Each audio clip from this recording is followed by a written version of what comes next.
กิจกรรมแข่งขันกีฬามิตรภาพดังกล่าวจัดขึ้นในวันที่5 มีนาคม 2026อยู่ที่เดินกีฬาลานสร้างบ้านหนองไฮเมืองหาดไซฟองนครหลวงจันทน์โดยการเข้าร่วมของทานคำสวรรค์โคตรไซ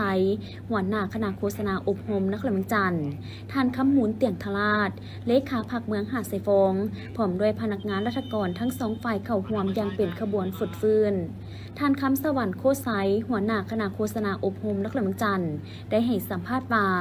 การจัดกิจกรรมแข่งขันกีฬามิตรภาพครั้งนี้แม้นเป็นการสร้างขบวนการคำนับหับตอนและร่วมกันเฉลิมฉลองวันแม่หญิงสากลวันที่8 มีนาคมครบรอบ116 ปีเพื่อสมเสยและทั้งยกสูงบทบาทหญิงซ้ายให้เท่าเทียมกันและทั้งยังได้หัดแน่นความสามัคคี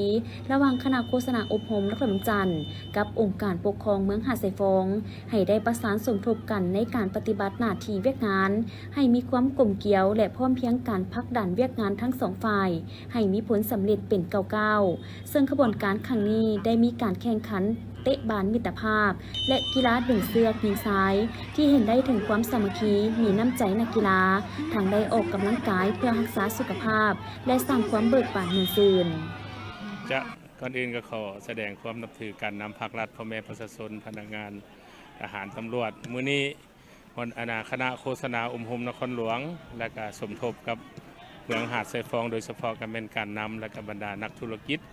ของเมืองหาดไซฟองนี้ได้จัดกิจกรรมเพื่อเฉลิมฉลองวันสร้างตั้งแม่หญิง116 ปีและอันสำคัญที่สุดก็แม่นพวกเขาเฉลิมฉลองผลสำเร็จกองประชุมใหญ่3ขั้นและก็ทั้งชมเชยผลสำเร็จของการเลือกตั้งสมาชิกสภาแห่งชาติครั้งที่10และสมาชิกสภานครหลวงครั้งที่5และมื้อนี้ก็เป็นอีกมื้อหนึ่งที่พวกเขาได้เต้าโฮมกันเพื่อหัดแน่นความสามัคคีระหว่างคณะโฆษณาอบรมนครหลวงและการนำของเมืองหาดไซฟองฉะนั้นมื้อนี้พวกเขาจึงได้จัดกิจกรรมอยู่2กิจกรรมอันนึงเป็นกิจกรรมบานเตะยิงทรายและอันที่2ก็เป็นดึงเสือกยิงทรายก็เห็นว่าบรรยากาศมื้อนี้เต็มไปด้วยความเบิกบานมวลซื่นเต็มไปด้วยความสามัคคีอันสนิทสนมและอบอุ่นสันท้ายนี้ก็ขอไว้ใส่พรแก่การนำภาครัฐพ่อแม่ประชาชนพนักงานทหารตำรวจทุกทั่วหน้าจงประสบผลสำเร็จในหน้าที่ที่ภาครัฐมอบหมายให้ขอขอบใจในโอกาสนี้ทานคำหมุนเตียงทราชเลขาพักเมืองหาดไซฟองก็ได้มีคำเห็นและให้คำสัมภาษณ์ถึงกิจกรรมครั้งนี้ว่าการสร้างขบวนการแข่งขันกีฬามิตรภาพครั้งนี้นอกจากจะเฉลิมฉลองหรือสมเสยวันแม่หญิงสากลแล้วยังเป็นการสมเสยผลสำเร็จบ้านเลือกตั้งสมาชิกสภาแห่งชาติและสมาชิกสภาประชาชนนครหลวงจันทน์ที่หาก็สำเร็จซึ่งเลือกได้สมาชิกสภาประชาชนนครหลวงจันทน์เขตเลือกตั้งของเมืองจำนวน5 ท่านถือว่ามื้อนี้ก็มีความรู้สึกเป็นเกียรติอย่างสูงที่ได้ร่วมกับสภาแม่หญิงเมืองหาดไซฟองเพื่อสร้างกิจกรรมเฉลิมฉลองวันแม่หญิงสากลครบรอบ116 ปีในฉะนั้นจึงได้ให้ทางสภาแม่หญิงเมืองขึ้นแผนจุดประสงค์ก็เป็นเพื่อเป็นการเฉลิมฉลองวันแม่หญิงแด่และก็เป็นการเฉลิมฉลองผลสำเร็จบัตรการเลือกตั้งสมาชิกสภาอัน3มาก็เป็นเพื่อเป็นการสร้างสรรค์ความสามัคคีระหว่างองค์การปกครองเมืองก็คือสภาแม่หญิงเมืองร่วมกับโฆษณาผมนครหลวงเวียงจันทน์ฉะนั้นเฮ็ดได้ให้เวียกงานดังกล่าวในตัวหน้าพวกเราก็จะเฮ็ดเป็นการสืบสานมิตรภาพการร่วมมือกับการโฆษณาเพื่อเฮ็ดให้บทบาทแม่หญิงพวกเราอยู่ในสังคมพ้นเด่นขึ้นนั่นแหละแล้วก็เฮ็ดให้พ่อแม่ประชาชนบรรพเผ่าบ่รวมบ่เฉพาะชาวเมืองหาดไซฟองพวกเขาเห็นได้บทบาทความสำคัญของแม่หญิงก็คือผู้เป็นแม่ยามใดแม่หญิงพวกเขาก็ได้เคียงบ่าเคียงไหลเทียบเท่ากับเพศชายบ่ว่าในยามสงครามก็คือในยามสงบหรือว่ายามสร้างสาพัฒนาฉะนั้นน้องแม่หญิงก็เป็นปัจจัยหลักเคียงข้างกับภายสายพวกเขาฉะนั้นเวียงงานโฆษณานี่ก็เป็นเวียงงานที่สำคัญเพื่อเฮ็ดให้สังคมรับผู้กว้างขวางขึ้นไปตื้มเลยฉะนั้นเดี๋ยวนี้องค์การจัดตั้งต่างๆอยู่ในบ่ว่าแต่อยู่เมืองพอหักฐานบ้านเดี๋ยวนี้พวกเขาก็ส่งเสริมบทบาทแม่หญิงนี่หลายเดี๋ยวนี้มาเบิ่งรวมแล้วองค์การจัดตั้งต่างๆอยู่ในทางพรรครัฐพวกเขาก็เป็นรุ่นแต่น้องแม่หญิงพวกเขานับทางเป็นเลขาพรรคเป็นทางในบ้าน เนาะน้องไม่ยิงพวกเขาก็มีบทบาทหลายที่นี่อยู่ในเมืองหัดไซฟองฉะนั้นพวกเขาเฮ็ดอันนี้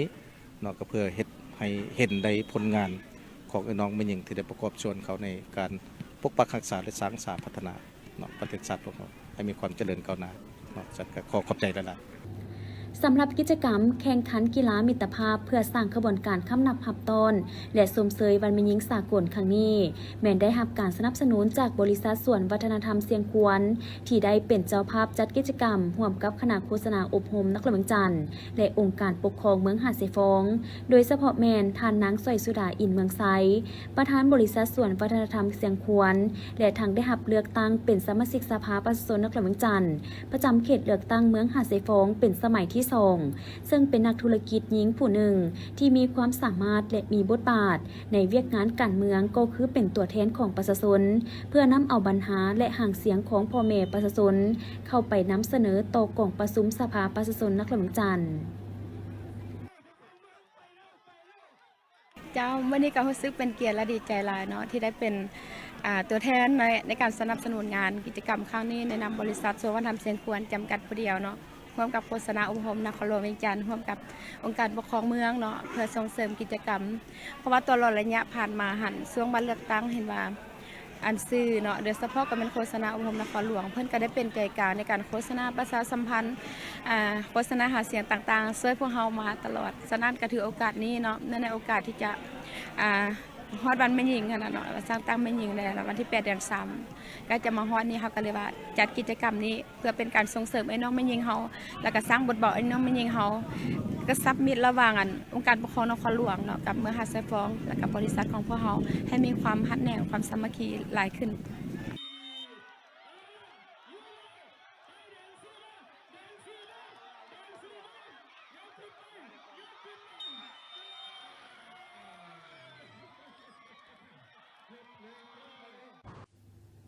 คณะผู้แทนการร่วมมือเพื่อการพัฒนาสาธารณรัฐเกาหลีและสวิตเซอร์แลนด์นำโดยท่านจุงหยางซูเอกอัครราชทูตสาธารณรัฐเกาหลีประจำสาธารณรัฐประชาธิปไตยประชาชนลาวท่านจองกับฮีดุสผู้อำนวยการภาคพื้นประจำขงเขตแม่น้ำคององค์การเพื่อการพัฒนาและการร่วมมือแห่งประเทศสวิตเซอร์แลนด์ท่านมาร์กอันเดรโปรผู้ต่างหน้าและอำนวยการองค์การอาหารโลกประจำสปป.ลาวพร้อมด้วยคณะเดินทางมาเยี่ยมยามกิจกรรมอยู่เมืองไซแขวงอุดมไซที่ทั้งสองภาคส่วนให้การสนับสนุนจัดตั้งปฏิบัติโดยองค์การอาหารโลกครั้งวันที่5-6 มีนาคม 2026โอกาสนี้ท่านพร้อมด้วยคณะก็ได้เข้าพบประธานห้องประธานคณะกรรมการปกครองแขวงซึ่งให้การต้อนรับโดยท่านสุวัฒน์มหาวงศ์สนันท์ห้องประธานคณะกรรมการปกครองแขวงอุดมไซพร้อมด้วยคณะเพื่อรายงานจุดประสงค์ของการมาเคลื่อนไหวครั้งนี้พร้อมนั้นคณะผู้แทนก็ได้เดินทางไปเยี่ยมยามโรงเรียนประถมหัวน้ำบากเมืองไซซึ่งโอกาสนี้ท่านไซอุนทจันทร์ห้องอำนวยการโรงเรียนประถมหัวน้ำบากได้ให้การต้อนรับและรายงานสภาพโดยรวมของโรงเรียนให้ฮู้ว่าภายหลังโรงเรียนได้รับโครงการอาหารเที่ยงก็เห็นว่าจำนวนนักเรียนแม่นเพิ่มขึ้นแต่ละปีโดยเฉพาะการศึกษาก่อนวัยเรียนเขาเจ้ามีความกระตือรือร้นในการกินอาหารเที่ยงในโรงเรียนผลการเรียนก็มีการพัฒนาดีขึ้นอัตราการพละการเรียนก็ลดลงถ้าเทียบใส่เมื่อก่อนและในโซกเรียน 2025-2026 มีนักเรียน 276 คนหญิง 117 คน จากนั้นคณะยังได้สืบต่อลงเบิ่งกิจกรรมปลูกผักและเลี้ยงไก่พันธุ์ไข่ของชาวเกษตรกรที่สนองให้กับกิจกรรมอาหารเที่ยงในโรงเรียนพร้อมทั้งได้รับฟังการรายงานสภาพการผลิตพืชผักของกลุ่มชาวเกษตรกรจากท่านพรคำพรมาลีหัวหน้ากลุ่มชาวเกษตรกรบ้านหัวน้ำบากที่สนองให้กับโรงเรียนตื่มอีกสำหรับกิจกรรมหลักขององค์การอาหารโลกที่จัดตั้งปฏิบัติอยู่แขวงอุดมไซประกอบมีอาหารเที่ยงในโรงเรียนและการเชื่อมโยงกับชาวเกษตรกรกับโรงเรียนโดยผ่านการสนองอาหารภายในท้องถิ่นกิจกรรมที่ติดพันกับโภชนาการด้วยการสร้างจิตสำนึกและการฝึกอบรมให้ชุมชนการวางแผนโภชนาการขันบ้านและโครงการช่วยเหลือทุนขนาดน้อยการสร้างความเข้มแข็งให้กับชุมชนและกิจกรรมลดผ่อนความเสี่ยงจากภัยพิบัติการร่วมมือกับสมาคม มชาวกสิกรลาวการเข้าร่วมในเครือข่ายสินค้าและสหกรณ์ผู้ผลิตเพื่อเสื่อมต่อกับตลาดรวมทั้งเวียกปิ่นออมด้านบทบาทหญิงซ้ายผู้ที่มีความบกพร่องทางร่างกายการมีส่วนร่วมของทุกภาคส่วนและการปกป้องที่ถูกเสื่อมเข้าในทุกๆกิจกรรมในพิธีทานนางอาลีวงนอบุญธรรมประธานศูนย์กลางสหพันธ์แม่หญิงลาวได้กล่าวว่าวันแม่หญิงสากลได้กำเนิดเกิดขึ้นในสภาพเศรษฐกิจของศักดินาและนายทุนขยายตัวแม่หญิงถูกกดขี่ขูดฮีดอย่างหนักหน่วงเฮ็ดเวียกหลายชั่วโมงแต่ได้รับค่าจ้างราคาถูกเฮ็ดเวียกบ่มีการรับประกันบ่มีระบอบปกปักรักษาสุขภาพของแม่หญิงและเด็กน้อยต่อสภาพดังกล่าวกรรมกรแม่หญิงจึงได้สามัคคีกันลุกขึ้นต่อสู้โคมซุ่มนุมประท้วงคัดค้านการให้ค่าแรงงานต่ำสถานที่เฮ็ดเวียกบ่รับประกันต่อสุขภาพในวันที่ 8 มีนาปี 1908 แม่หญิงได้เดินขบวนอยู่เมืองนิวยอร์กทวงให้นายทุนลดพรสมงเฮ็ดเวียกหยุดเซาการกดขี่ขูดฮีดแรงงานเด็กทวงให้แม่หญิงมีสิทธิ์ออกเสียงเลือกตั้งและลงรับสมัครเลือกตั้งการเดินขบวนประท้วงภายใต้คำขวัญข้าวจีดอกกุหลาบข้าวจีหมายถึงเศรษฐกิจดีขึ้นดอกกุหลาบหมายถึงสุขภาพที่ดีขึ้นในปี 1910 กองประชุมสากลเกี่ยวกับปัญหาแม่หญิงครั้งทำอิฐได้จัดขึ้นอยู่ที่ประเทศเดนมาร์กมีผู้แทน100 กว่าคนจาก 17 ประเทศเข้าร่วมกองประชุมได้รับรองเอาวันที่ 8 มีนาของทุกๆปีเป็นวันแม่หญิงสากลดังนั้นวันที่ 8 มีนาจึงกลายเป็นเหตุการณ์การเมืองที่สำคัญเป็นขีดหมายแห่งไสยชนะพื้นฐานของขบวนการแม่หญิงสากลในการต่อสู้ทวงเอาสิทธิผลประโยชน์อันเป็นธรรมภายใต้คำขวัญผู้หนึ่งเฮ็ดเวียกมื้อละ 8 ชั่วโมงแม่หญิงและผู้ชายเฮ็ดเวียกคือกันต้องได้รับเงินเดือนเท่ากันต้องมีระบอบป้องกันสุขภาพของแม่หญิงและเด็กน้อยต้านสงครามหุกหานปกป้องรักษาสันติภาพโลกนับแต่วันนั้นเป็นต้นมาวันที่ 8 มีนาจึงได้รับการเฉลิมฉลองอยู่ในหลายประเทศทั่วโลกจากนั้นจึงเกิดมีองค์การจัดตั้งสากลที่เฮ็ดหน้าที่ปกป้องสิทธิผลประโยชน์อันชอบธรรมของแม่หญิงและเด็กน้อยเช่นองค์การสหประชาชาติสหพันธ์แม่หญิงประชาธิปไตยสากลองค์การแรงงานสากลองค์การสหประชาชาติเพื่อส่งเสริมความเสมอภาพหญิงชายและส่งเสริมความก้าวหน้าของแม่หญิงพรรคและรัฐบาลสปป.ลาวได้กำหนดแนวทางนโยบายต่อการพัฒนาการปกป้องสิทธิผลประโยชน์ของแม่หญิงการส่งเสริมความก้าวหน้าของแม่หญิงและความเสมอภาพหญิงชายอยู่ในรัฐธรรมนูญและกฎหมายหลายฉบับและได้สร้างตั้งบรรดากลไกเพื่อเป็นบอนอิงในการจัดตั้งปฏิบัติเวียกงานการส่งเสริมแม่หญิงให้มีบทบาทนำพาแม่นสำคัญหลายต่อการสุขยุกระบวนการพัฒนาในประเทศชาติก็คือทั่วโลกดังนั้นปัญหาของแม่หญิงจึงถูกกำหนดในเป้าหมายสหัสวรรษด้านการพัฒนาหรือ SDG ในเป้าหมายที่ 5 บรรลุความเสมอภาพระหว่างหญิงชายและความเข้มแข็งให้แก่แม่หญิงและวัยหนุ่มหญิงท่านนางอาลีวงนอบุญธรรมยังได้กล่าวว่าการฉลองวันแม่หญิงสากลได้เน้นใส่การสัมมนาให้ความรู้และแลกเปลี่ยนบทเรียนในการพัฒนาแม่หญิงเช่นสิทธิในการเข้าถึงการศึกษาของเด็กหญิงโภชนาการที่ดีสำหรับแม่หญิงและเด็กส่งเสริมเศรษฐกิจเอกราชความมั่นคงทางด้านเสบียงอาหารและสิ่งแวดล้อมการส่งเสริมแม่หญิงให้เข้าถึงกระบวนการยุติธรรมเนื่องในโอกาสระลึกวันแม่หญิงสากลครบรอบ116 ปีต่างหน้าคณะนำศูนย์กลางสหพันธ์แม่หญิงลาวขอแสดงความสมเสยและขอบใจอย่างจริงใจมายังบรรดาการนำของกระทรวงองค์การผู้ทรงคุณวุฒิผู้ร่วมพัฒนาองค์การจัดตั้งสากลองค์การจัดตั้งทางสังคมและภาคส่วนธุรกิจที่ได้ให้การสนับสนุนทางด้านทุนหอนและวิชาการเข้าในการเฉลิมฉลองวันแม่หญิงสากล 8 มีนาปีนี้ยังเป็นขบวนการฟดฟื้นเชื่อมั่นว่าบรรดาทานจะสืบต่อให้การร่วมมือและสนับสนุนต่อไปพิธีจัดขึ้นในวันที่ 3 มีนาคม 2026 โดยการเป็นประธานของทานสมใจพานิจันทร์รองเลขาพรรคแขวงขบวนผู้ชี้นำเวียกงานการเมืองแนวขีดเวียกงานพรรคพนักงานมีบรรดาแขกถึกเชิญตลอดถึงพนักงานลักแรงภายในเข้าร่วมต่างหน้าคณะจัดตั้งแขวงก็ได้ผ่านข้อตกลงของรัฐมนตรีกระทรวงการเงินว่าด้วยการยกย้ายพนักงานแขนงการเงินไปรับหน้าที่ใหม่อยู่แขนงการอื่นประกอบนี้ยกย้ายทันบุญคำไสยแสงห้องหัวหน้าแผนกการเงินแขวงไปรับหน้าที่ใหม่อยู่คณะคุ้มครองด้านสากลหน้าเผายกย้ายทานภูสนะไซโกซีห้องหัวหน้าแผนกการเงินแขวงไปรับหน้าที่ใหม่อยู่คณะคุ้มครองด้านสากลความมิตรภาพ3และผ่านข้อตกลงของคณะกรร กรรมการปกครองแขวงขมวนว่าด้วยการแต่งตั้งห้องหัวหน้าแผนกการเงินแขวงขมวนซึ่งได้ตกลงแต่งตั้งทานเสานาวาดวงมาลาหัวหน้าแขนงคุ้มครองการบัญชีและทานมณีวรเสียงธรรมหัวหน้าแขนงแผนการและสถิติเป็นห้องหัวหน้าแผนกการเงินแขวงขมวนโอกาสนี้ทานสมใจพานิจันทร์ก็ได้มีคำเห็นโอ้ล้มซึ่งทานกาวา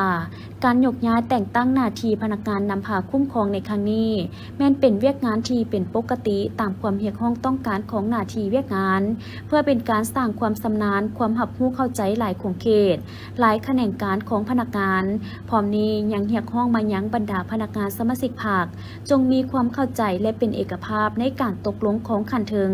พร้อมกันสนับสนุนและให้การร่วมมือทานที่ได้ยกย้ายซับเปลี่ยนหน้าที่ใหม่เพื่อพร้อมกันยกระดับปรับปรุงเวียกงานให้มีคุณภาพดีขึ้นกว่าเก่าสำหรับบรรดาทานที่ถูกยกย้ายแต่งตั้งแม่นต้องได้มีการแลกเปลี่ยนปรึกษาหารือกับผู้ที่รับผิดชอบนำพาซี่นำในผ่านมาเพื่อเสริมขยายด้านดีแก้ไขปัญหาที่ยังคงค้างพร้อมกันแก้ไขเหตุให้เวียกงานได้ลุล่วงไปด้วยดีมีการแบ่งเวียกงานแบ่งความรับผิดชอบอย่างจะแจ้งสืบต่อเพิ่มทวีนำพาศึกษาอบรมพนักงานสมาชิกพรรคพร้อมด้วยพันขยายมติคำสั่งข้อกำหนดกฎระเบียบต่างๆหันเอามติกล่องประชุมใหญ่ของพรรคเป็นแผนงานโครงการเพื่อเป็นบนอิงในการจัดตั้งปฏิบัติในต่อหน้ายกสูงความรับผิดชอบต่อหน้าที่เวียกงานของตนให้สูงขึ้นเอาใจใส่ในการจัดเก็บรายหับเข้างบประมาณให้บรรลุและลื่นแผนการเอาใจใส่สร้างความสามัคคีให้เป็นปึกแผ่นเป็นแบบอย่างที่ดีในการเฮ็ดหน้าที่อย่างเต็มพระบทบาทเต็มความสามารถของตนเองเพื่อพร้อมกันพัฒนาองค์กรพัฒนาเวียกงานให้มีการเติบใหญ่ขยายตัวขึ้นอย่างบ่หยุดยั้งพิธีเปิดขบวนการวสสยอดยาวัคซีนป้องกันพยาธิเปียรอยโปลิโอให้เด็กน้อยเป้าหมาย0 5 59 เดือนที่เข้าโรงเรียนและบ่ได้เข้าโรงเรียนในแขวงสยามบุรีได้จัดขึ้นในวันที่3 มีนาคม 2026ที่สโมสรใหญ่ของแขวงโดยการเข้าร่วมของดร.นางไก่ยะสอนศรีดารองประธานคณะกรรมการเพื่อแม่และเด็กขันแขวงหัวหน้าแผนกสาธารณสุขแขวงมีบรรดาทานคณะกรรมการเพื่อแม่และเด็กขันแขวงคันเมืองสยามบุรีพร้อมด้วยภาคส่วนที่เกี่ยวข้องเข้าร่วมดร.นางไก่ยะสอนศรีดาได้กล่าวเปิดพิธีบางตอนท่านได้กล่าวว่าปีนี้ก็เป็นปีที่มีความหมายความสำคัญและติดพันกับการเติบใหญ่ขยายตัวทางด้านเวียกงานสาธารณสุขก็คือเวียกงานกันพยาธิลดพรอัตราการเจ็บเป็นและเสียชีวิตของแม่และเด็กจากพยาธิที่สามารถป้องกันด้วยวัคซีนดังที่พวกเฮาฮู้นำกันแล้วว่าอยู่ในสปป.ลาวพวกเฮาได้รับการรายงานกรณีพบเชื้อพยาธิโปลิโอและพยาธิหมากแดงที่ถูกยังยืนจากห้องวิเคราะห์ประเทศญี่ปุ่นและศูนย์ระบาดวิทยาสปป.ลาวในปี 2025ก็ได้ถูกเป็นการประกาศเป็นประเทศที่มีการระบาดพยาธิโปลิโอและพยาธิที่สามารถกันด้วยวัคซีนแม้นเกิดขึ้นในหลายแขวงหลายเมืองโดยเฉพาะแมนบ้านของเมืองที่ติดชายแดนและจำนวนบ้านดังกล่าวแมนการปกคุมของเด็กที่ได้รับวัคซีนกันพยาธิต่ำและติดต่อกันหลายปีจำนวนเด็กที่บ่ได้รับวัคซีนแมนถูกสะสมเพิ่มจำนวนขึ้นในแต่ละปีเช่นในเขตตัวเมืองที่มีประชากรหลายเขตประชากรน้อยและเขตเข้าถึงยากซึ่งเป็นสิ่งท้าทายอันใหญ่หลวงและส่งผลกระทบเฮ็ดให้เกิดมีการระบาดของพยาธิโปลิโอและหมากแดงอยู่บางแขวงในปี 2015 และ 2025 ทางภาคกลางและภาคใต้ดังนั้นเพื่อยกระดับอัตราการรับวัคซีนพยาธิโปลิโอพยาธิหมากแดงใหญ่หมากแดงน้อยให้สูงขึ้นในแต่ละเขตบ้านและลดพรการพลาดโอกาสเด็กน้อยที่บ่ได้รับวัคซีนกันพยาธิในรอบปกติผ่านมากระทรวงสาธารณสุขก็คือศูนย์สุขภาพแม่และเด็กคู่ร่วมพัฒนาจึงได้จัดตั้งปฏิบัติเปิดปั้นขบวนการยอดวัคซีนให้เด็กน้อยกลุ่มเป้าหมายทุกคนได้รับวัคซีนทุกทั่วหน้าโดยบ่ให้เด็กคนใดพลาดโอกาสซึ่งขบวนการสักวัคซีนยอดยากันพยาธินี้ได้เริ่มจัดตั้งปฏิบัติในขอบเขตทั่วแขวงสยามบุรีครั้งที่1ในระหว่างวันที่2-11 มีนาคม 2026และครั้งที่2ในระหว่างวันที่23 มีนาคม 2 เมษายน 2026จากนั้นบรรดาทานการนำขันแขวงขันเมืองคณะกรรมการเพื่อแม่และเด็กขันแขวงขันเมืองบรรดาทานที่เข้าร่วมในพิธีก็ได้หยอดวัคซีนให้ลูกหลานอยู่ตามจุดบริการตื่มอีกเพื่อเป็นการสร้างขบวนการให้แก่การเฉลิมฉลองวันสำคัญทางประวัติศาสตร์ของชาติของพรรคสมเสยผลสำเร็จกองประชุมใหญ่ผู้แทนทั่วประเทศครั้งที่ 12และเสริมขยายการพัฒนานครหลวงเวียงจันทน์ในระยะใหม่ให้ปรากฏผลเป็นจริงเป็นก้าว เป็นต้นแมนการพัฒนาด้านพื้นฐานโครงล่างหันไปสู่ทันสมัยฉะนั้นอิงตามแผนการโฆษณาอภมนครหลวงเวียงจันทน์ลงในวันที่ 10 กุมภาพันธ์ 2026 เพื่อสร้างความรับรู้และความเข้าใจให้แก่ประชาชนชาวนครหลวงเวียงจันทน์ก็คือท่านแถวครูอาจารย์และน้องนักเรียนรู้ปัญญาชนซึ่งจะมีการสัญจรตามเส้นทางและนำใช้โครงการรถเมล์ด่วน BRT อย่างถูกต้องสอดคล้องและเป็นเอกภาพฉะนั้นคณะรับผิดชอบโฆษณาโครงการขนส่งแบบยืนยงในตัวเมืองนครหลวงเวียงจันทน์จึงได้สมทบกับหลายภาคส่วนลงโฆษณาเผยแพร่เกี่ยวกับการขับรถเมล์ด่วน BRT อยู่ตามโรงเรียนแห่งต่างๆอยู่ตามเลียบเส้นทางรถเมล์ด่วนและในวันที่ 6 มีนาคม 2026 นี้คณะจึงได้ลงสืบต่อลงโฆษณาและจัดกิจกรรมร่วมกับน้องๆอยู่โรงเรียนมส.หนองบอนโดยการนำพาของทานปทุมพรสามนตรีคณะโครงการขนส่งแบบยืนยงในตัวเมืองนครหลวงเวียงจันทน์ทานพันโทเหรียญใสมงพลคำหัวหน้ากองโฆษณาแผนกตำรวจจราจรนครหลวงเวียงจันทน์เข้าร่วมโดยอาจารย์สายสมรสัญญจักรอำนวยการโรงเรียนมส.หนองบอนพร้อมด้วยครูอาจารย์และน้องนักเรียนเข้าร่วมกิจกรรมครั้งนี้บรรดาครูอาจารย์และน้องนักเรียนที่เข้าร่วมได้รับฟังการเผยแพร่เอกสารเกี่ยวกับความหมายความสำคัญของโครงการขนส่งแบบยืนยงในตัวเมืองนครหลวงเวียงจันทน์หรือรถเมล์ด่วน BRT และเอกสารเกี่ยวกับการนำใช้เส้นทางที่มีการปรับเปลี่ยนทิศการสัญจรใหม่ตามเส้นทางจำนวน9เส้นในใจกลางนครหลวงเวียงจันทน์พร้อมทั้งสร้างกิจกรรมให้น้องนักเรียนได้มีส่วนร่วมในการถามตอบเกี่ยวกับโครงการเพื่อสร้างความรับรู้และเข้าใจจะแจ้งชัดเจนเกี่ยวกับการบริการและการปฏิบัติระเบียบจราจรเพื่อลดพ้นการเกิดอุบัติเหตุตามท้องถนนและหันมาสวมใช้รถเมล์สาธารณะให้หลายขึ้นลดพ้นความแออัดของการสัญจรตามเส้นทางในตัวเมืองโดยเริ่มต้นจากน้องนักเรียนให้หันมาสวมใช้หลายขึ้นซึ่งโครงการรถเมล์ด่วน BRT แม้จะได้เริ่มเปิดให้บริการในวันที่ 10 มีนาคมที่จะมา นางเหรียญคำวิรพันธ์ประธานสหพันธ์แม่หญิงนครหลวงจันทน์ได้ให้สัมภาษณ์ว่าวันแม่หญิงสากลปีนี้มีความหมายสำคัญยิ่งซึ่งเป็นการระลึกถึงประวัติแห่งการต่อสู้ของกรรมกรหญิงที่ได้ลุกขึ้นท้วงเอาสิทธิความยุติธรรมการลดพรสมงเหตุเวียกและค่าแรงงานที่เท่าเทียมกับเพศชายในทุกๆปีในเมื่อเวลาฮอดวันที่8 เดือน 3สับอันไม่ยิงในทั่วโลกโดยเฉพาะก็แม่นอยู่สปป.ลาวแล้วก็อยู่นครหลวงเวียงจันทน์ของพวกเฮาก็จะได้มีการจัดตั้งเฉลิมฉลองวันที่8 มีนาในทุกๆปีและวันดังกล่าวหั่นพวกเฮาก็ได้มีหลายกิจกรรมเพื่อระลึกถึงวันดังกล่าวหั่นเพื่อให้บรรดาท่านได้รับทราบต่อกับความเป็นมาของวันแม่หญิงสากลนั่นเนาะก็คือพวกเขาก็ได้หวนคืนในทุกๆปีหั่นแหละเนาะเอิ้นว่าวันดังกล่าวหันมันก็เป็นวันที่เอื้อน้องแม่หญิงโดยเฉพาะก็แม่นเอื้อน้องเพศหญิงที่เป็นกรรมกรอยู่ในโรงจักรโรงงานอุตสาหกรรมในเมื่อก่อนหันที่เจ้าอันซักดีนาหรือว่าพวกนายทุนหันเป็นเจ้าของล่ะพวกเขาก็ได้สร้างหังคูณมี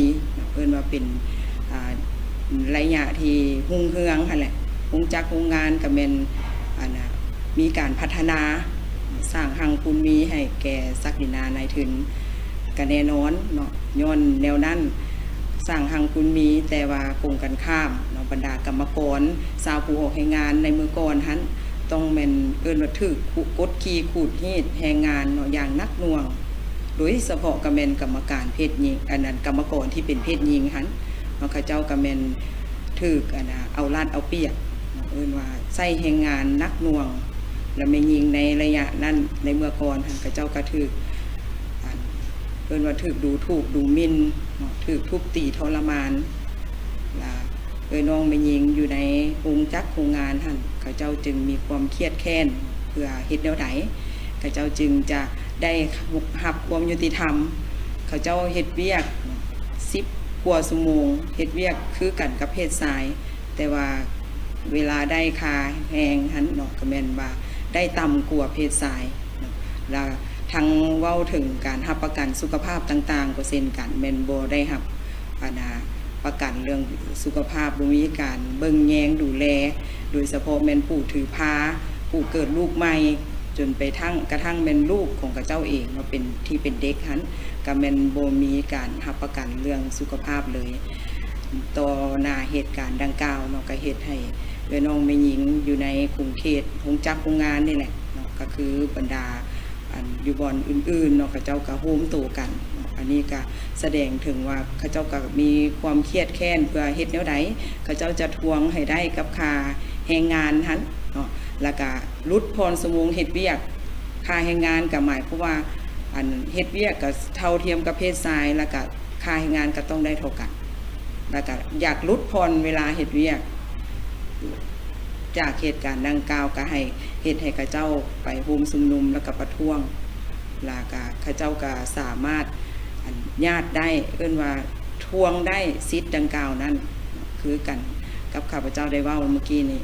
หมายความว่าเขาเจ้ากระทวงได้เวลาเฮ็ดเวียกที่ได้8ชั่วโมงหั่นราคาแรงงานก็แม่นได้เท่ากับเพศชายแล้วก็จนว่ามาฮอดปี 1910ก็ได้แม่หญิงก็ได้โฮมโตกันกับผล เพื่อเป็นการเฉลิมฉลองวันสำคัญดังกล่าวนี้สหพันธ์แม่หญิงนครหลวงจันทร์ได้ผันขยายแจ้งการของสหพันธ์แม่หญิงให้บรรดาหากฐานแม่หญิงทั่วแผนกการและเมืองต่างๆเพื่อสร้างขบวนการและจัดกิจกรรมอย่างฝุดฟื้นเป็นต้นการหวนคืนหมุนเสื้อวันแม่หญิงการแข่งขันกีฬาการสัมมนาถามตอบความรู้ทั่วไปและอื่นๆ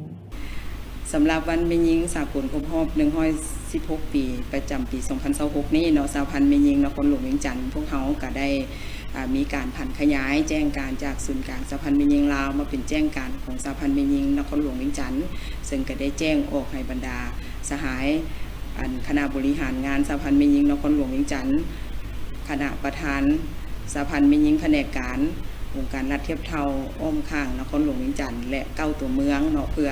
ให้กับเจ้าได้มีการสร้างกระบวนการกิจกรรมต่างๆที่ติดพันกับ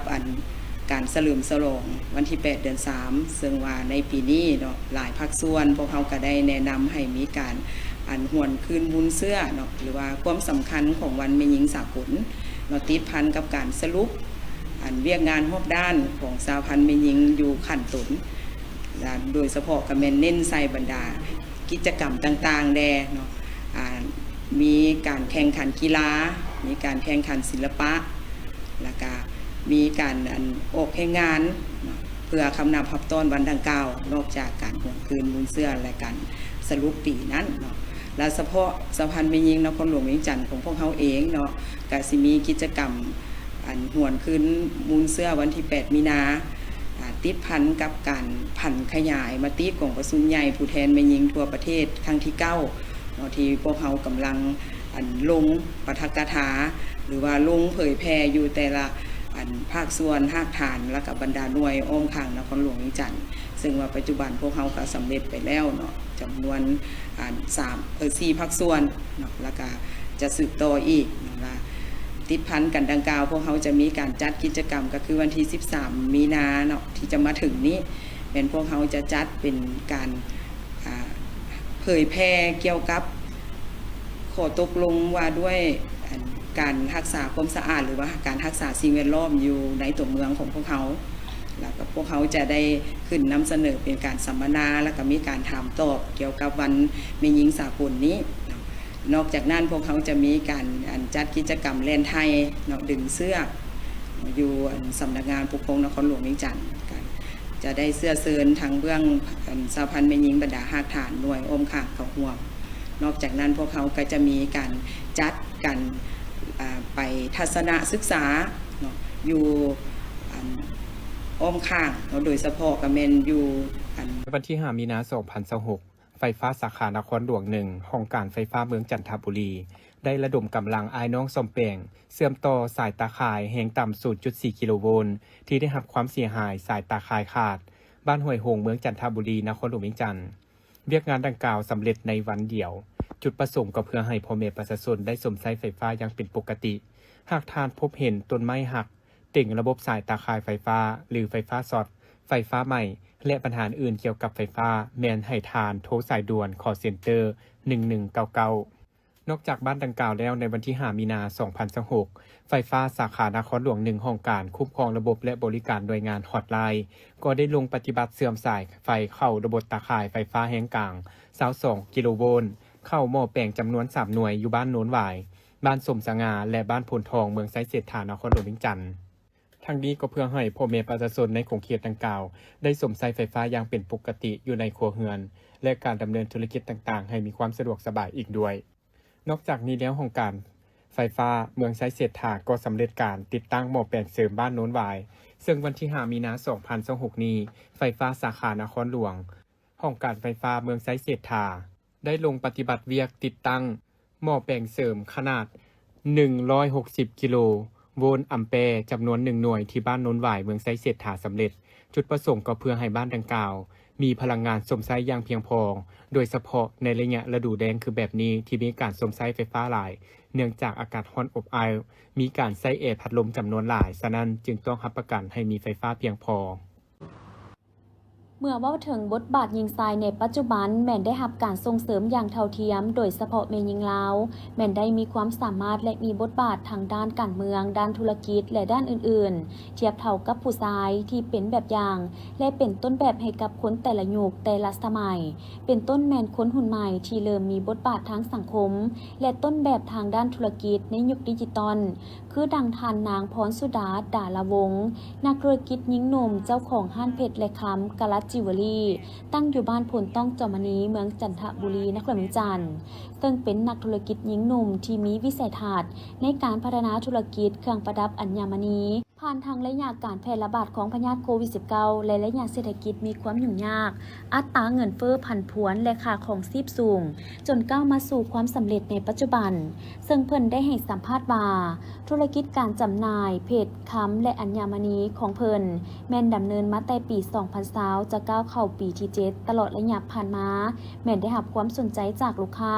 และสังคมอย่างกว้างขวางและต่อเนื่องด้วยกลไกการตลาดแบบใหม่ทั้งออนไลน์และจำหน่ายอยู่หน้าห้างพร้อมทั้งพัฒนาผลิตภัณฑ์ออกคอลเลกชันใหม่ให้ตอบโจทย์กับแต่ละระยะที่สำคัญเมื่อได้รับผลตอบรับจากลูกค้าจนเฮ็ดให้ธุรกิจประสบผลสำเร็จเพิ่นก็ได้ตอบแทนคืนความสุขและบิแบ่งน้ำใจช่วยเหลือสังคมทั้งให้การสนับสนุนงานสังคมงานประกวดกิจกรรมและประกอบส่วนสุขอยู่เวียกงานภาครัฐตลอดมาสบายดีค่ะพระเจ้าพรสุดาดาลวงศ์ซึ่งเป็นเจ้าของร้านเพชรและคำกะลัดจิวเวลรี่เนาะก่อนอื่นโมต้องขอขอบใจทางสื่อมวลชนที่ให้ความสนใจเกี่ยวกับธุรกิจของข้าพเจ้าซึ่งว่าธุรกิจนี้ข้าพเจ้าได้ดำเนินมาตั้งแต่ปี2020จนมาฮอดปัจจุบันและได้จำหน่ายอัญมณีครบวงจรเป็นต้นแมนเพชรแท้จากธรรมชาติเนาะมาพร้อมกับสถาบันเซอร์ GIA และนอกนั้นก็ยังมีคำแทงคำสวิสคำกิโลเงินแทงที่ได้คุณภาพมาตรฐานสากลทั้งนี้พวกเฮายังได้ผลิตส่งและย่อยถือว่ามาหาเฮาบอนเดี่ยวแมนครบจบเลยเนาะส่วนว่าคุณภาพของทางร้านเฮาแมนจะเป็นแบบพรีเมียมเลยซึ่งว่าเพชรแมนจะนำเข้าจากประเทศเบลเยียมโดยตรงเลยเนาะส่วนว่าจิวเวลรี่อื่นๆแมนเฮาจะผลิตอยู่ทางโรงงานใหญ่จากต่างประเทศที่ได้มาตรฐานสากลส่งมาให้พวกเฮาเลยเนาะแล้วยังมีการบริการหลังการขายที่ดีไว้เซอร์วิสลูกค้าอีกด้วยส่วนดีไซน์ต่างๆแมนเฮาจะอัปเดตใหม่ทุกๆมื้อเลยเพื่อบ่ให้ซ้ำแบบและพวกเฮายังสามารถผลิตได้ทุกๆแบบตามที่ลูกค้าต้องการเลยเจ้าและเฮายังสามารถผลิตตามงบประมาณของลูกค้าได้เนาะเจ้าส่วนว่าณตอนนี้แมนพวกเฮามีแผนขยายตลาดไปยังประเทศเพื่อนบ้านเนื่องจากว่าพวกเฮามีกลุ่มลูกค้าจำนวนหลายที่สั่งซื้อสินค้ากับทางร้านของพวกเฮาเจ้าหลักๆเลยเนาะตัวนี้จะแมนเรื่องของคุณภาพที่พวกเราตั้งใจคัดสรรมาอย่างดีส่วนประเภทนี้ก็จะแมนเป็นน้ำร้อยเลยเนาะมาพร้อมกับใบเซอร์ส่วนค้ำและเงินก็เขาจะลินเป็นสวิสเนาะ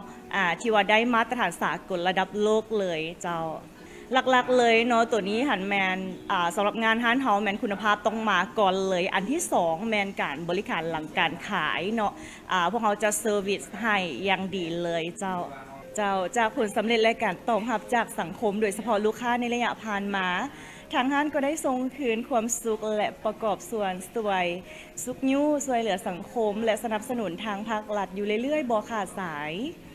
เนื่องในโอกาสวันแม่หญิงสากลวันที่ 8 มีนาคมรอบ116 ปีที่จะมาถึงนี้ท่านนางพรสุดาดาลวงศ์ในนามนักธุรกิจหญิงหนุ่มที่ดำเนินธุรกิจภายใต้การชี้นำนำพาของการนำภาครัฐรัฐบาลลาวจึงถือโอกาสนี้เป็นตัวแทนแม่หญิงลาวโดยเฉพาะภาคธุรกิจอวยพรการนำภาครัฐศูนย์การสหพันธ์แม่หญิงลาวและชาวลาวทุกคนจงมีความสุขสมหวังประสบผลสำเร็จในหน้าที่การงานพร้อมการเฉลิมฉลองวันแม่หญิงสากลอย่างมีความสุขและปลอดภัยฉะนั้นเนื่องในโอกาสวันสำคัญดังกล่าวข้าพเจ้าขอถือโอกาสนี้อวยพรไซอันประเสริฐมายังบรรดาการนำภาครัฐศูนย์กลางสหพันธ์แม่หญิงลาวตลอดฮอดลูกค้าและแม่หญิงลาวทั่วประเทศจงมีแต่ความสุขกายสบายใจประสบผลสำเร็จในหน้าที่การงานตลอดไปและขอให้ซี้นำพาพัฒนาประเทศชาติให้มีความเจริญก้าวหน้าตลอดไปเจ้าอิงตามข่าวความสงบรายงานว่าพันโทวิรัตศิลาจันทร์หัวหน้าองค์การปกสเมืองไสธานีได้ผ่านบทสรุป1 ปีว่าใน1 ปีผ่านมาคณะพักคณะบัญชากองบัญชาการปกสเมืองไสธานีได้สุ่มใส่แก้ไขปัญหาปรากฏการณ์ย่อท้อในสังคมเป็นต้นเฮ็ดเวียกสืบสวนขั้นพื้นฐานกวดกาติดตามขึ้นบัญชีเป้าหมายซึ่งผ่านมาทั่วเมืองไสธานีมีคดีทั้งหมด259เรื่องกักตัวดำเนินคดี395คนยิง49คนเทียบไซปี 2024 คดีลดลง 31 ส่วนห้อยในนี้คดีลักทรัพย์พลเมือง 98 เรื่องคดีฉ้อโกงทรัพย์พลเมือง 35 เรื่องซื้อขายผิดกฎหมาย 10 เรื่องฆาตกรรม 4 เรื่องปล้นทรัพย์พลเมือง 3 เรื่องและค้าขายอาวุธศึก 8 เรื่องนักเลงอันธพาล 9 เรื่องและปัญหาอื่นผ่านมาสามารถแก้ไขเก็บกู้และยึดของกลางได้รถใหญ่ 11 คันรถจักร 43 คันเงินและคำจำนวน 1 ปืนสั้น 4 กระบอกลูกปืน 52 ลูกและอื่นเฉพาะการจัดตั้งปฏิบัติวาระแห่งชาติว่าด้วยการแก้ไขปัญหายาเสพติดในระยะ1 ปีผ่านมาสามารถแก้ไขคดีได้ทั้งหมด358 เรื่องกับผู้ถูกหา566 คนยึดยาบ้าได้5 ล้านกว่าเม็ดยาไอซ์309 กิโลกรัมเฮโรอีน5 กิโลแป้งฝุ่นสีขาว349.7 กิโลกรัมเคตามีน231 กิโลคอลลาเจน154 ซองยาอี111 มัดใบกระท่อม 1,000 กว่ากิโลกรัมและอื่นๆตื่มอีกเจ้าท่านผู้ชมต่อจากเวียกงานดังกล่าวน้ำท่านผู้ชมมาติดตามกันที่ในปัจจุบันนี้ลาวเฮาอยู่ตามท้องถิ่นต่างๆแม่นพวมพร้อมกันเฮ็ดบุญพระเวทตามฮิตของประเพณีที่ได้สืบทอดกันมาเป็นเวลาดนนานซึ่งการเฮ็ดบุญดังกล่าวนี้จะมีประวัติความเป็นมาคือแนวใดนั้นไปติดตามรับชมพร้อมกันบุญพระเวทเป็นหนึ่งในฮีต12ของคนลาวที่มีความสำคัญทางประเพณีเป็นขนบธรรมเนียมที่สืบทอดกันมาแต่โบราณกาลบุญพระเวทหรือบุญมหาชาติถือเป็นปางบุญใหญ่ของชาติลาวเฮาที่ติดพันกับความเชื่อเกี่ยวกับการสร้างบารมีของพระพุทธเจ้าในชาติสุดท้ายก่อนที่จะมาเป็นพระโพธิสัตว์ซึ่งถือเป็นวรรณคดีสั้นยอดของลาวเฮาเป็นปริศนาธรรมที่สั่งสอนคนในสังคมรู้จักการเสียสละการแบ่งปันการเฮ็ดบุญพระเวทยังเป็นการเต้าโฮมความสามัคคีหักแพงช่วยเหลือซึ่งกันและกันเพื่อพร้อมกันสร้างสาพัฒนาประเทศชาติและพุทธศาสนาให้เจริญรุ่งเรืองอีกด้วยในบุญพระเวทมีพิธีกรรมหลักๆได้แก่การเชิญพระอุปคุตการแห่พระเวทเข้าเมืองแห่เข้าพันกรการฟังเทศนาเรื่องพระเวทและพิธีกรรมต่างๆเพื่อหวนคืนเรื่องพระเวทก็คงเป็นที่เข้าใจกันดีพระเวทคือคนที่มักให้ทานหมดทุกสิ่งทุกอย่างแม้แต่เมียและลูกก็ทานให้คนอื่นได้ทานฮอดสร้างฮอดมาจึงถูกผู้เป็นพ่อไล่หนีจากเมืองแล้วไปรีซอนอยู่ในป่าเป็นเวลาหลายปีบรรดาเสนาอามาตย์ทหารผู้สนิทสนมกับพระเวทจึงได้ไปตามไปเฝ้าไปหับไซไปป้องกันเวรยามอยู่ในป่าสมทบกับผีปีศาจอยู่ในป่าดงวงกฏคนที่อยู่ในชนบทห่างไกลเมื่อพระเวทไปก็มาห่มมาห่อเพื่อป้องกันปกปักรักษาในหลายปีต่อมาพระบรมศรีสนไสยผู้เป็นพ่อจึงสำนึกผิดด้วยตนเองว่าเป็นอย่างตนเองจึงขับไล่ลูกชายหนีออกจากเมืองไปอยู่ป่าทั้งที่พระเวทหรือลูกชายเป็นคนดีมีเมตตามีความเสียสละอันสูงส่งต่อบ่าวไผ่ราษฎรเมื่อเป็นแนวนั้นจึงได้ตีคล้องห้องเปล่าเอาพ่อแม่ประชาชนเจ้าขุนมุนนายแห่ขบวนกันไปเชิญเอาพระเวสสันดรอยู่ป่าดงวงกฏ เมื่อเซินอยู่หลายเทื่อหลายทีพระเวสสันดรก็เลยตกลงปลงใจว่าจะกลับคืนเข้าไปปกครองเมืองดังกล่าวเมื่อพระเวทตกลงปลงใจจะกลับจากป่าเข้ามาเมือง จึงเห็นให้บรรดาอารักขาทุกหมู่เหล่ามีความต่ำค่อยน้อยใจห้องไห้ลำพันแล้วตกลงกันอาสามาส่งพระเวทให้ถึงประตูเมืองด้วยเหตุนั้นจึงกลายมาเป็นบุญพระเวทและมีการแห่พระเวทเข้าเมืองจนถึงทุกวันนี้2 มีนาคม 2026 กองบัญชาการทหารนครหลวงเวียงจันทร์จัดพิธีเคารพธงประจำเดือน โดยการเป็นประธานของสหายพลจัตวาบุญเลิศศรีสุพรหัวหน้าการทหารกองบัญชาการทหารนครหลวงเวียงจันทร์มีคณะพักคณะบรรษาองค์การ5ห้องพร้อมด้วยพนักงานนักรบเข้าร่วมโอกาสนี้สหายพลจัตวาบุญเลิศก็ได้สรุปตีราคาคืนการจัดตั้งปฏิบัติเวียกงานภายใน1 เดือนผ่านมาพร้อมทางวางทิศทางแผนการ1 เดือนในต่อหน้าโดยยกให้เห็นด้านดีและข้อคงค้างในการปฏิบัติเวียกงานในระยะ1 เดือนผ่านมาที่กรมกองสามารถปฏิบัติได้ทั้งเป็นการปฏิบัติตามระเบียบของกองทัพมาด้วยการเคารพธงโดยได้ผลัดเปลี่ยนแต่ละห้องจัดพิธีเคารพธงเพื่อกวดกาสั่งความเป็นระเบียบเรียบร้อยด้านจำนวนพลเพื่อรายงานตามวาระตอนท้ายพิธีได้มีการเดินสวมสนามของกองกำลังแต่ละภาคส่วนเพื่อ